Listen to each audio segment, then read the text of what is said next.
Well, welcome to Christian Answers. This is Pastor Jeff Short. Glad to have you along for our discussion today. Just got back from a week-long camping vacation in the northern part of Lower Michigan, near Lake Michigan, and had a really great time. Got to swim, got to hike, did a little mountain biking, lots of time around the campfire. Just a really good time to get away from all of the busyness. Got away from the internet for a week. Got away from television and all of the rat race. So really good time. I hope you're able to escape at least for a few days in some form or fashion this season and get away from the rat race just a little bit. Well, what I want to talk about today is that while I was gone, the Olympics were still wrapping up. The Olympics in Tokyo, finally, that were scheduled for the year 2020, but they had to be delayed till 2021. Well, they are finally over. All of the events were run, and it's over. The medals have been won. And for the first time, I have to say, that there were times when I was actually rooting against Team USA. Yes, against my own country. Never did that before. I've never done that in any other year where the Olympics were run, either in the Winter Olympics or in the Summer Olympics. But this year, there were times when I actually was rooting for the defeat of Team USA. And I'll explain why. And it's a sad situation, but our culture has gotten to the point where there are actually times when I think any reasonable, rational person, any Christian who has values and morals and wants to preserve the Christian worldview will actually vote against the United States in the Olympics in certain events because of the foolishness that's taking place in the Olympics these days. And the two main areas where I was actually voting or trying to root against the Team USA is first and foremost, I was against the women's national soccer team. I have been following the saga of the women's national team for, I think, now years. And if you recall some of my videos going back a year or two ago, I reported on the fact that there was a Christian soccer player, Jalen Hinkle, who was not given a position on the women's national team. This isn't the Olympics, but the World Championship on the women's national team. She was not given a slot on the team because of her belief, her Christian belief in traditional Christian marriage, male-female marriage. That is the definition of marriage. That has always been from years, decades, centuries, millennium past. But nowadays, that definition is being revolutionized. We saw the Bergefell decision in 2015. The Supreme Court said that you could call marriage something other than a man and a woman. Now, you could call marriage a union of a man and a woman and a woman. And from a Christian viewpoint, that is such an abomination. It's actually kind of a form of blasphemy against God because God has set the rules. And now prideful, hubristic man is now attempting to redefine what God has instituted in marriage. So Jalen Hinkle, a women's professional soccer player, was excluded from the women's national team and has been ever since it was known that she stood for traditional values and she would not wear the LGBTQ rainbow patch on her uniform and all kinds of foolishness. And I began to look at this women's national team as really something that is a disgrace for our country and actually a disgrace to our Western culture. Well, over the years, that women's national soccer team has just gone from bad to worse. They're constantly complaining about the pay scale, even though they signed up for a specific pay plan. They then, after they win the championship, go back later and sue the uh, soccer federation because they're not getting paid enough. And they're always griping about this. They're always griping about that. They're always griping about the fact that they're not treated the same as the men. And it's just one constant complaint from that team. The team is full of lesbians. Their star player, Megan Rapinoe, is a sexually perverted lesbian who is so-called married to another woman. The women's coach, at least on the women's national team, I'm not sure about the Olympics, but the women's national team coach is also a lesbian. So lesbianism is a big thing with the women's national team. This LGBTQ movement, they're all in on that. And they're all pushing this left-wing gender ideology. So the women's national team was on my radar before the Olympics, but then they brought that same prideful, hubristic, sinful rebellion against God into the Olympics. And I just said to myself, hey, considering all of this foolishness that they have been promoting, I really hope they don't win. And then the first game that they played, I believe it was against Sweden, and they got beat. So this big, talking, prideful, hubristic team full of lesbians and sexually immoral people, they got beat. And I was happy for that. That was my women's national team, and I was actually happy that they got beat by Sweden. And so they then decided, okay, we're going to really try hard, and we're going to come back and we're going to win this. Well, they didn't. They got beat by Canada, and Canada went on to win the Olympics, gold medal. And U.S. had to settle for, I think it was third place, bronze. Yes, it was bronze. So they weren't even in the final game. So the women's team, this big shot, big talking, almost kind of bullying team with their leaders, Megan Rapinoe, and even the other players, some of the other star players who are always griping about not getting enough and that men have all the advantages, and pushing feminism and pushing this secular, humanistic, sexually immoral lifestyle, all this stuff. They got beat. And I was happy that they got beat. I've never had that attitude toward any other team. But I was also sort of hoping that the men's basketball team would also get beat too, because that for a little bit different reason. These are pros, and these are professional players. Many of them are millionaires. They're so privileged.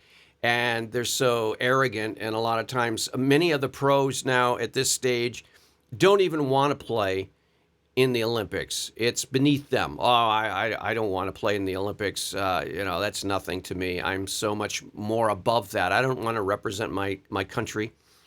I'd rather just take the time off and not be involved in that. See, again, that kind of attitude, that arrogance. And so I was kind of hoping that maybe the men basketball would actually lose, but they did come through with a gold medal.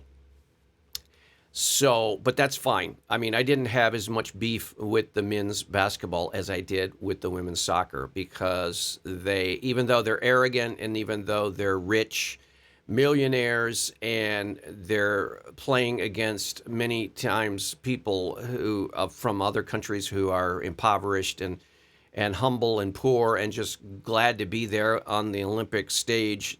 Oftentimes the American attitude is, I can't even be bothered. But, if I have to, I will go and represent our country. Kind of a take it for granted attitude. But the men's team did win, and that's fine. The other person that I was actually rooting against was Simone Biles. And again, you get this. And unfortunately, this isn't the only situation individually, but you get this arrogant attitude that they're so much above the Olympics.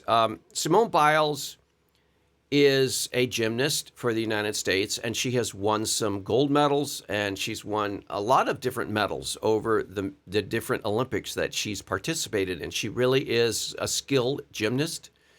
She's only, I think, 24, 25, and she has tremendous talent. The problem is it's all gone to her head. She's interviewed. The press are partly to blame because the media has pumped her up, treated her as this superwoman, and given her so much publicity that she started to believe her press clippings. She's starting to accept the press label that she's the greatest. In fact, there were people in the media that began to call her GOAT, greatest of all time.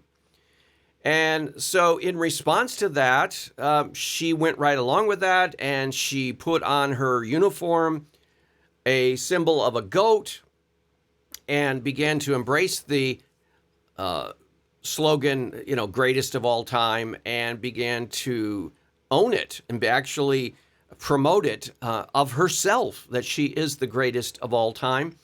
And even though that is super arrogant, super conceited, it's actually inappropriate to take on an acronym, greatest of all time, GOAT. I began to hear that about a couple years ago, and I think they were calling LeBron James that, or was it Michael Jordan that? I don't know. They were calling athletes, they started calling athletes GOATs. But to embrace that and begin to internalize that and begin actually wear a uniform like Simone Biles did at the gymnastic tournaments that said GOAT and actually had a picture of a goat, embracing it as and internalizing that she is the greatest of all times. That is inappropriate. I don't know why her coaches, I don't know why someone didn't tell her that when someone calls you great, you're actually supposed to deflect that and say, look, you're saying that now, but somebody comes along and takes my records or takes my trophies, and it's all forgotten, and I will just be one of many athletes that have won gold, and then later someone beats my records, and so on and so forth. That's the way sports are, that you come along and there are athletes, and even as good as they are, there's always going to be someone who beats them, smashes their record, and takes the limelight, and they're then just a memory, a portion of history that people forget. So that's the proper perspective. If someone is calling you great, you're supposed to downplay that. You're supposed to minimize that. You're supposed to emphasize, if there's a team, if you're part of a gymnastics team, you're supposed to talk about the team. You're supposed to talk about the coach. You're supposed to deflect that glory. Well, Simone Biles, I believe she did deflect that and brush it off at first, but now she has embraced it. She's taken a very arrogant attitude. And the height of this arrogance came when she and the women gymnasts from the U.S. went to the Olympics in Tokyo, and they qualified for the final rounds of their sport. And then all of a sudden, Simone Biles decides that she's going to drop out of her sport, or at least this Olympics. Why is she going to drop out? Is she injured? Did she sprain her ankle? Did she pull a muscle? What was it that prompted her to say, I'm not going to participate in this year's Olympics? Well, here's what it was. Her mental health. And she says, I have to take time out for me. My mental health means more to me than the Olympics, and so on and so forth. A totally bizarre reason. I mean, have we ever heard of any Olympics in any Olympic history who worked their way up to the top of their field, They're now representing their country in the Olympics against contestants from all over the world. She's at the point of, and her team, it's a team, part of this is a team competition. There are individual competitions, but part of it is the team competition.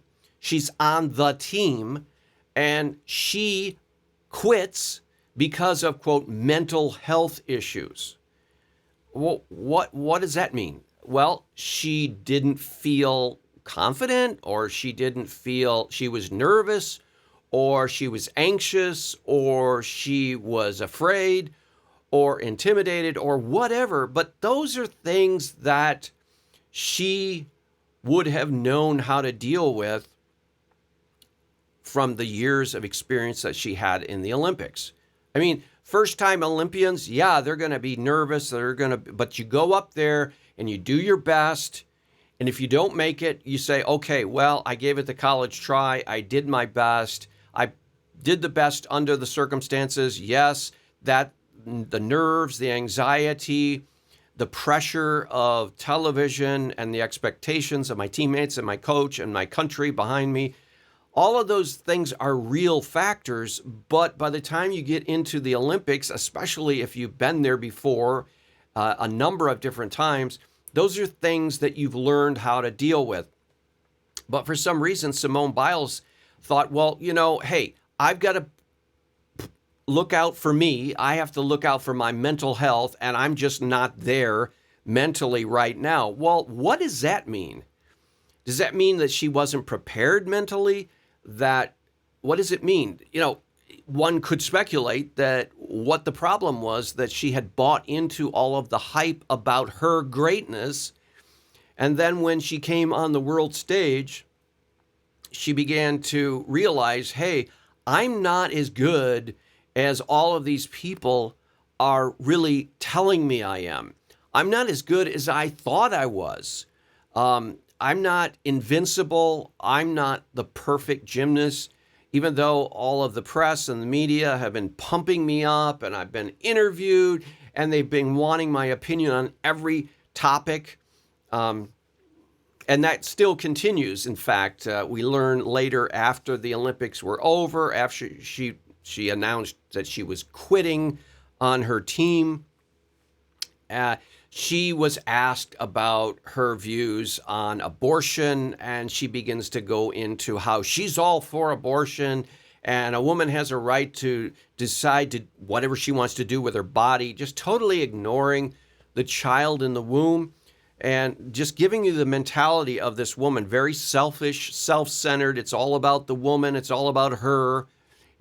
Nothing about the baby, nothing about the fact that you're actually killing a human life when you go to the abortion clinic. None of that. She just, women have a right to choose. Women have right to control her body. Totally dismissing the fact that it's not just her body. It's the body of the baby inside the womb of the mother. So, but the press have been asking her opinion on all kinds of things. And so she's began to think of herself as this great, maybe the greatest Olympian of all time. She's been fed that by the news reports and news media. She's believed it. She's bought into that. And then she gets to the Olympics and she has an off day, or one of her routines doesn't go perfect. And she realizes, hey, I'm not this greatest of all time, GOAT, perfect athlete that everybody was telling me that I am, and I'm not as great as I thought I was. I think I'm just going to quit right now because I don't think I can live up to the hype and the expectations that have been heaped on me in this Olympics. And so she backed out. She was in a team gymnastic competition. She's a key player on the team, and she backs out. She quits. So a substitute player had to step in place, and as a result, the team did not win the gold. They did place in the medals, and that was good, but they didn't win the gold because Simone Biles quit on them. She let the team down. Now, the strange thing about it is that nobody wants to tell her, hey, you need to not quit on your team. And you can't say that you're going to do this because you want to focus on mental health issues and you want to focus on yourself. You need to do this for me. That is selfish. That is self-centered. That's the definition of self-centered. When you say, I want to focus on me.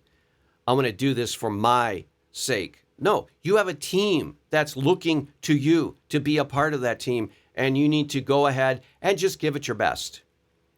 And if you're not this perfect, greatest of all time gymnast that everybody was telling you about and that you believed about yourself, oh well, then everybody realizes and learns that you aren't the greatest. I think the issue came down for her is that she had so bought into this greatest gymnast of all time that people were telling her, is that it shocked her when she did her routine that wasn't perfect. She realized quickly, hey, I'm not as good as I think I am. I'm not as great as I think I am.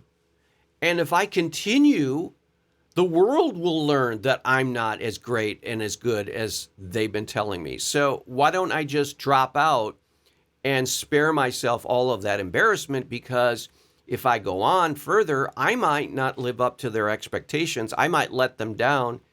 I might be a disappointment. And then I'd burst the bubble of my greatness. So I'm just going to drop out. In other words, if I can't win and be perfect, then I don't want to participate. Again, saving her own ego and saving herself from embarrassment. That's not a good quality. That's not an Olympic quality.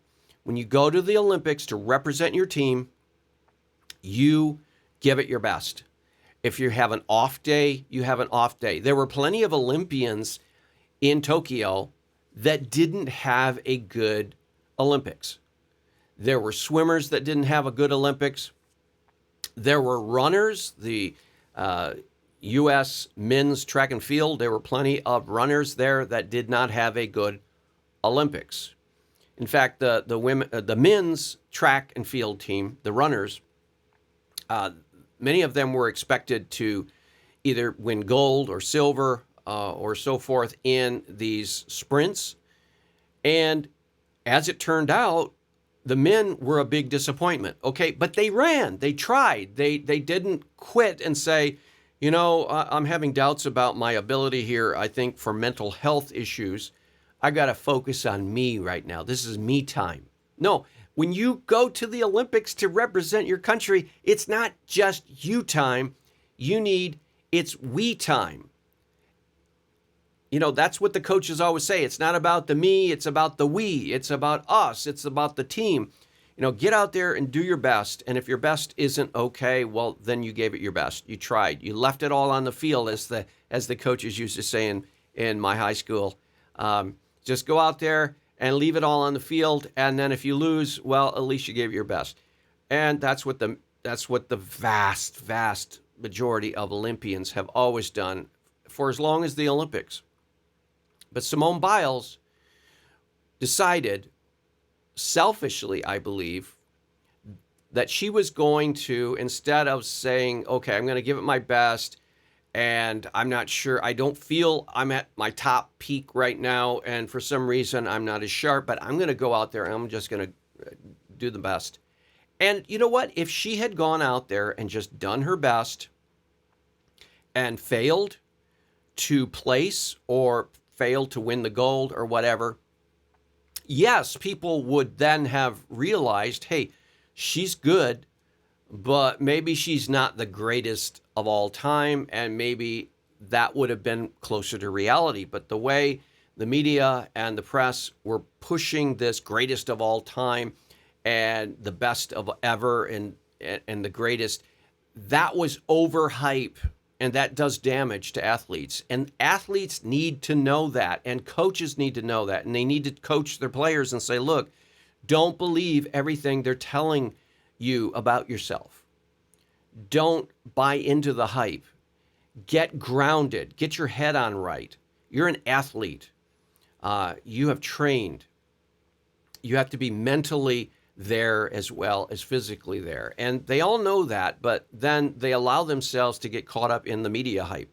And that's what Simone Biles did. And so going into the Olympics, I could see that. I was not liking what I saw when Simone Biles was being interviewed and all these accolades were heaped upon her. I didn't like the way she was responding.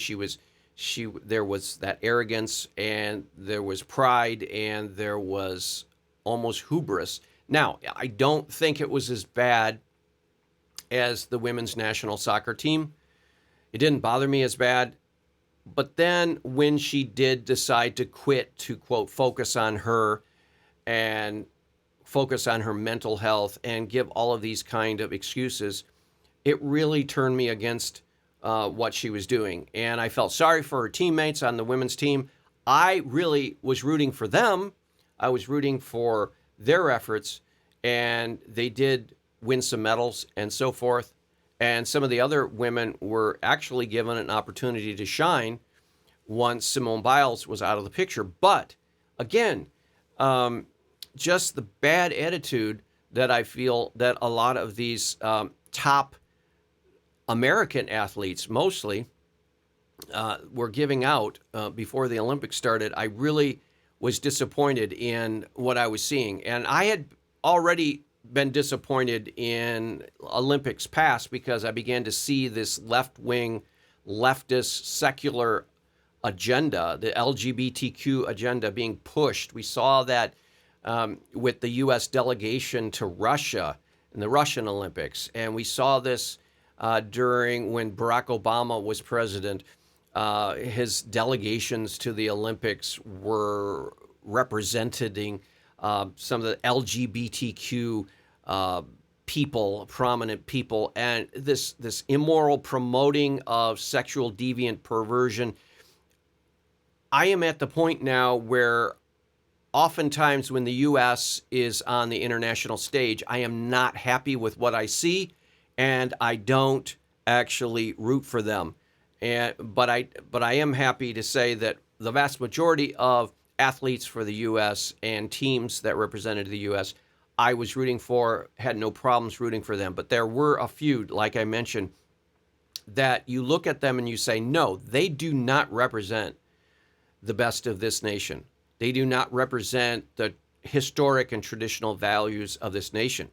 There was another athlete who was threatening to demonstrate and turn her back to the American flag during the national anthem, and was threatening to do a protest because supposed systemic racism in our nation and white supremacy and all of these boogeymen. She was threatening to do that. And again, very disgraceful activity before the world stage, not at all the values that we have always held. And there were some other things that were going on under the surface at the Olympics. But for the most part, I'm happy to support the Olympics, the United States teams and individuals, but sometimes not so much. Well, hope you enjoyed that commentary. We'll see you back next week on another program. God bless.